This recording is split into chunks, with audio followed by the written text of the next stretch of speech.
मंगल भवन मंगलहारी, द्रवहु सुदशरथ अजिर बिहारी। सौरभ पल्लव सुभग सुठी, किए नीलमणि कोरी। हेम बोर मरे कत घबरी, लसत पाट में डोरी। लसत पाट में डोरी। नीलमणि को कोरकर अत्यंत सुंदर आम के पत्ते बनाए। सोने के और आम के फूल और रेशम की डोरी से बंधे हुए पन्ने के बने फलों के गुच्छे सुशोभित हैं। रचे रुचिर वर वंद निबारे, मनहु मनोभव फंद सवारे। मंगल कलश अनेक बनाए, ध्वज पताक पट चमरे सुहाए। ऐसे सुंदर और उत्तम वंदनवार बनाए, मानो कामदेव ने फंदे सजाए हों। अनेकों मंगल कलश और सुंदर ध्वजा पताका पर्दे और चवर बनाए। दीप मनोहर मणि में नाना, जाइन वरनि विचित्र बिताना। जेहि मंडप दुल्हिनी वे देही, सोबरने असी मति कवि केही। जिसमें मणियों के अनेकों सुंदर दीपक हैं, उस विचित्र मंडप का तो वर्णन ही नहीं किया जा सकता। जिस मंडप में श्री जानकी जी दुल्हन होंगी, किस कवि की ऐसी बुद्धि है जो उसका वर्णन कर सके। दुलहु राम रूप गुण सागरे, शोभितानुतिहु लोक उजागरे।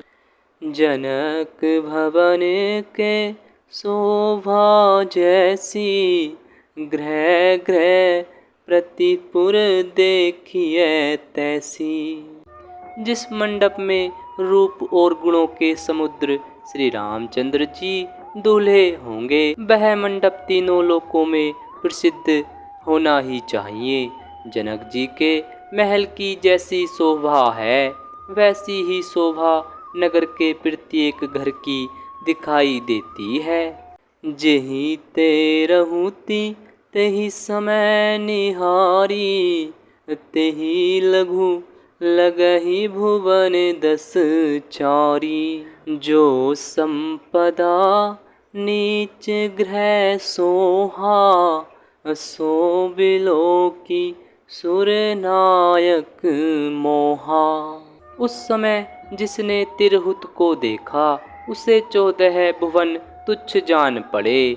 जनकपुर में नीच के घर भी उस समय जो संपदा सुशोभित थी, उसे देखकर इंद्र भी मोहित हो जाता था। वसई नगर जही लक्ष्य करी, कपट नारी वर वेसु। तेहि पुर के शोभा कहत, सकुचहि सारद सेसु। जिस नगर में साक्षात लक्ष्मी जी कपट से स्त्री का सुंदर वेश बनाकर बसती हैं, उस पुर की शोभा का वर्णन करने में सरस्वती और शेष भी सकुचाते हैं। पहुँचे दूत रामपुर पावने, हर से नगर विलोकहि सुहावने। भूप द्वार तिन्ह खबरी जनाई, दशरथ नृप सुनी लिए बुलाई।